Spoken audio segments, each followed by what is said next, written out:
नमस्कार दोस्तों, आप सभी लोगों का स्वागत है आप सबके अपने सेशन बिहार एक्सप्रेस में। बज चुके हैं शाम के 8 और जब भी शाम के 8 बजते हैं तो हमारी और आपकी मुलाकात होती है हमारे इसी सेशन में, जिसमें हम लोग बिहार एक्सप्रेस के जिला वार या फिर जिसको कहा जाए डिवीजन वार तरीके से हम लोग हमारे करंट अफेयर्स को कवर अप करते हैं। और इसी क्रम में दोस्तों हम लोगों ने हमारे 2 एपिसोड को ऑलरेडी कवर अप किया था। पहले एपिसोड में आप सबको याद होगा हम लोगों ने कवर अप किया था दरभंगा डिवीजन को, जिसमें हम लोगों ने दरभंगा, मधुबनी, समस्तीपुर जिलों को कवर अप किया। और दूसरे जो हमारा एपिसोड था यानी कि कल की क्लास में हम लोगों ने कवर अप किया था तिरहुत डिवीजन को, जिसमें आप सभी लोगों को पता होगा तो हम लोगों ने मुजफ्फरपुर के साथ साथ हम लोगों ने पश्चिमी, पूर्वी चंपारण, सीतामढ़ी, शिवहर, वैशाली को कवर अप किया था। और आज हम लोग हमारे बिहार के एक और डिवीजन जिसका नाम है सारण डिवीजन, इसको हम लोग कवर अप करेंगे। सबसे पहले सारण डिवीजन की बात अगर हम करते हैं तो इसमें सारण, सिवान और गोपालगंज है। आज की क्लास आपको जनरली मेरी क्लास छोटी ही नजर आती है, लेकिन आज की क्लास और ज्यादा छोटी नजर आएगी क्योंकि यही 3 डिवीजन है जिसको हम लोग हमारे इस सेशन में अच्छे तरीके से देखते हैं। तो चलिए दोस्तों करते हैं हम लोग हमारे इस सेशन की शुरुआत। आज है एपिसोड 3/9। हम लोग हमारे बिहार के 9 डिवीजन्स को क्रमबद्ध तरीके से कवर अप कर रहे हैं, जिसमें आज हम लोग हमारे डिवीजन नंबर 3 को कवर अप करेंगे। उम्मीद कर रहे होंगे कि आप इस वीडियो को अच्छे से देख रहे होंगे और आपके एग्जामिनेशन पॉइंट ऑफ व्यू के लिए काफी ज्यादा रिलेवेंट साबित होने वाला है। तो चलिए दोस्तों करते हैं हम लोग हमारे इस सेशन की शुरुआत। सबसे पहले अगर हम बात करते हैं हमारे सारण डिवीजन की, तो आखिर सारण डिवीजन पड़ता कहां है। तो जैसे फॉर एग्जांपल अगर हम बात करते हैं ये हमारा बिहार है, तो हमारे बिहार में हम लोगों ने हमारे पिछली क्लासेस में देखा था कि यहां पर आपको पड़ गया है दरभंगा डिवीजन। यहां पर अगर आप देखिएगा तो ये आपका तिरहुत डिवीजन, और ये जो आप एरिया देख रहे हैं यहां पर, इसको हम यहां पे इसको कहते हैं सारण डिवीजन। सारण डिवीजन में मुख्य रूप से गोपालगंज, इसके अलावा सीवान और सारण जिले आपके नजर आएंगे। सारण डिवीजन की बात अगर हम करते हैं तो यहां पे है गंगा नदी, यहां पर है आपके समक्ष जिसको गंडक नदी कहते हैं, और उस दोनों के बीच का जो क्षेत्र है नॉर्मली अगर देखा जाए तो यहां पे हम देखते हैं कि भाई एक तो घाघर नदी है, इसके अलावा यहां पे गंडक नदी है। ये दोनों नदी जो है मुख्य रूप से आपको यहां पे नजर आ जाती है। तो इसी जिले का पहला जिला जिसको आज के सेशन में हम लोग कवर अप करने जा रहे हैं वो है गोपालगंज।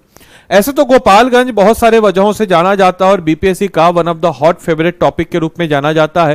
पहला पॉइंट कि गोपालगंज से यही बनता है कि भाई गोपालगंज बिहार में जो सेक्स रेशियो है जिसको हम कहते हैं लिंग अनुपात, इस लिंग अनुपात में बिहार का कौन सा ऐसा जिला है जहां पे लिंग अनुपात पॉजिटिव में है।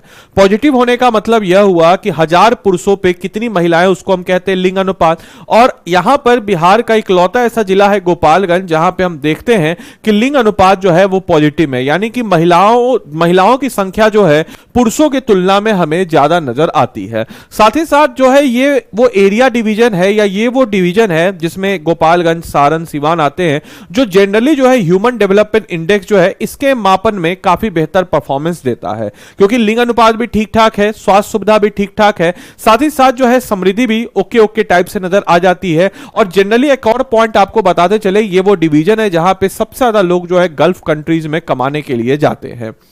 हालांकि प्रवासी मजदूर का भी अलग अलग श्रेणी होता है। एक प्रवासी मजदूर जो दिल्ली, मुंबई, कलकत्ता जाता है कमाने, और एक प्रवासी मजदूर जो दुबई जाता है कमाने। तो प्रवासी मजदूरियों में थोड़ा सा बेहतर प्रवासी मजदूर यहां पे नजर आएंगे। ये व्यंग है, व्यंग आप समझ सकते हैं कि हमारे बिहार की हालत तो रखी है। खैर अपने टॉपिक की तरफ बढ़े अगर हम, तो गोपालगंज के थावे में राज्य का पहला ऑक्सीजन पार्क बनाया गया है।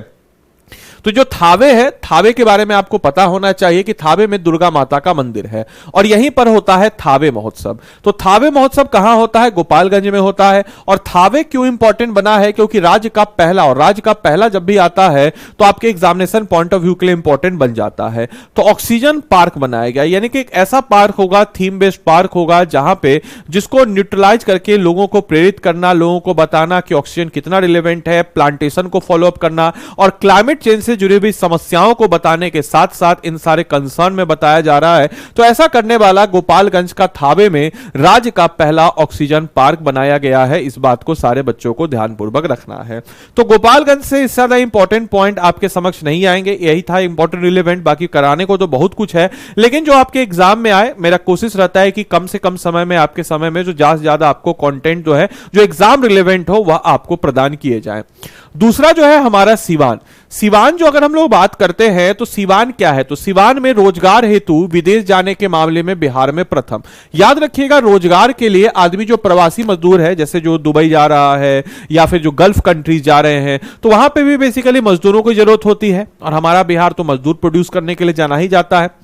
बिल्कुल सही बात है कि हम लोग जब किसी भी चीज पे हर जगह हम लोग मतलब कितना भी कुछ हो जाए तो मोटा मोटी मान के चलिए कि इस चीज को समझना है, मेंस पॉइंट ऑफ व्यू से भी रिलेवेंट है कि कास्टिज्म हमारे दिमाग में इस कदर छाया हुआ है कि भले ही मतलब कि हम लोग गांव में जाकर के मूछ में ताव देते हैं, और आप देखिएगा दिल्ली का 90 से 95% जो एटीएम है उसके बाहर जो गार्ड तैनात है उससे आप पूछिएगा तो बोलेगा हम बिहार से हैं, बिहार की जिला, बिहार की जिला।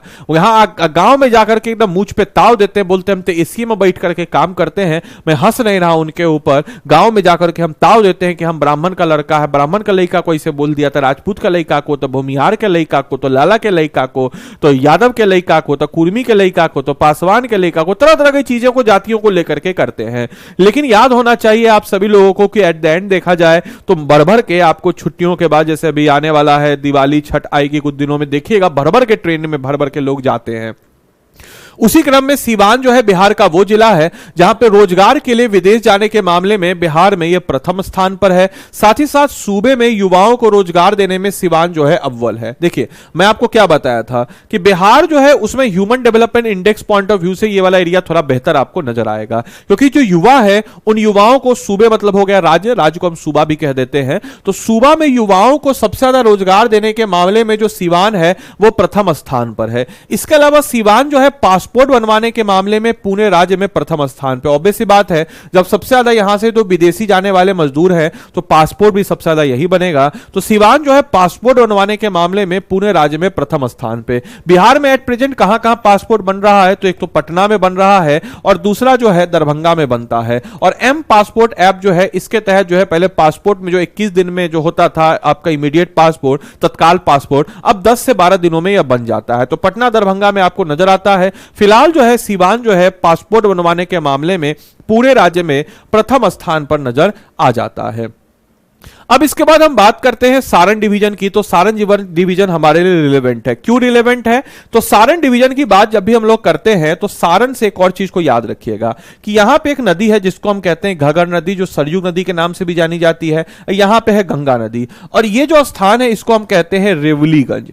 अब यहां पे क्यों इंपॉर्टेंट है? क्योंकि यहां पे आपको मिलता है चिरांद। चिरांद क्यों इंपॉर्टेंट है? क्योंकि यहां पे हमें नवपाषाण कालीन स्थल के साथ साथ हमें कुषाण पीरियड के भी 80 सिक्कों की पोटली मिली। कोई बच्चा बोले सर 88 सिक्कों का मिला है, तो भाई 88 80 कहीं कहीं 80 है, कहीं कहीं 88 है, पहले ही हम आपको बता देते हैं। तो इंपॉर्टेंट है, रिलेवेंट है, करंट अफेयर से रिलेटेड है। बाकी जो सारण की बात अगर हम करते हैं तो सारण में मधौरा जो सारण है, यहां पे गजराज नाम का एक शक्तिशाली डीजल इंजन बना है जो कि लाइट वेट इंजन है। साथ ही साथ यहां का जो इंजन है उसको अफ्रीका के देश एक गिनी है, कहां भेजा गया? तो अफ्रीका के एक देश है जिसका नाम है गिनी, वहां पे भेजा गया है। इस बात को भी याद रखिएगा। साथ ही साथ बिहार का सबसे बड़ा कार्गो टर्मिनल जो है वो सारण में ही है। याद रखिएगा, जो सारण डिस्ट्रिक्ट है इसका हेडक्वार्टर छपरा कहता है, और सारण का जो कार्गो टर्मिनल है वो कहां पे है? तो बिहार का सबसे बड़ा कार्गो मतलब समझिए सामान उमान जो आता है उस सामान उमान को इकट्ठा करने के लिए जो सबसे बड़ा कार्गो टर्मिनल है मेरे भाई, वो कहां पे नजर आ जाता है? तो सबसे बड़ा कार्गो टर्मिनल जो है वह सारण जिले में आपके समक्ष आपको नजर आ जाता है।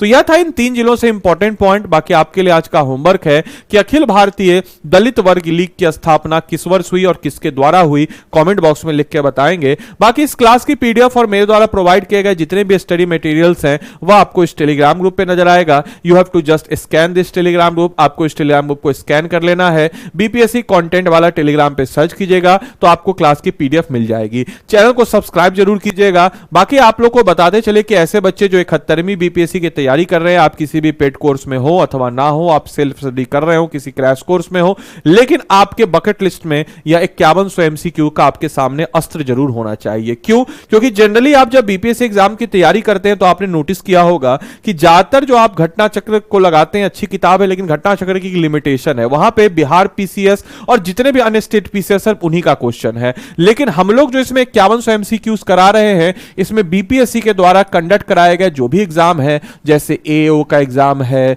सेनेटरी का एग्जाम है, असिस्टेंट का एग्जाम है, या फिर अगर हम लोग बात करते हैं आर्ट एंड कल्चर ऑफिसर का एग्जाम है, सीडीपीओ का एग्जाम है, हॉर्टिकल्चर ऑफिसर का एग्जाम है, हेडमास्टर का एग्जाम है, टीचर का एग्जाम है, जो भी बीपीएससी कंडक्ट करा रहा है उन सारे क्वेश्चनों को, जीके जीएस और के क्वेश्चनों को दिमाग में रखते हुए हम लोगों ने इस मास्टरपीस को तैयार किया है। इसमें आपको 5100 एमसीक्यूज मिलेगा और हर क्वेश्चन का एक्सप्लेनेशन मिलेगा और तकरीबन जो है 1999 में आप आदि लाइव कोड को लगा करके इस कोर्स में अपने आप को एनरोल कर सकते हैं। इस कोर्स में आपको एनरोल करने के लिए कैसे करना है, तो स्टडी IQ के ऐप या वेबसाइट पे आप चले जाइएगा। स्टडी IQ के ऐप या वेबसाइट पे जाने के बाद यहां पे आप 5100 सर्च कीजिएगा और जैसे आप 5100 सर्च कीजिएगा, ध्यान रखिएगा कई बच्चे जो है गलती से जीएस स्मार्ट कोर्स जो कि रिकॉर्डेड कोर्स है उसको नहीं लेना है।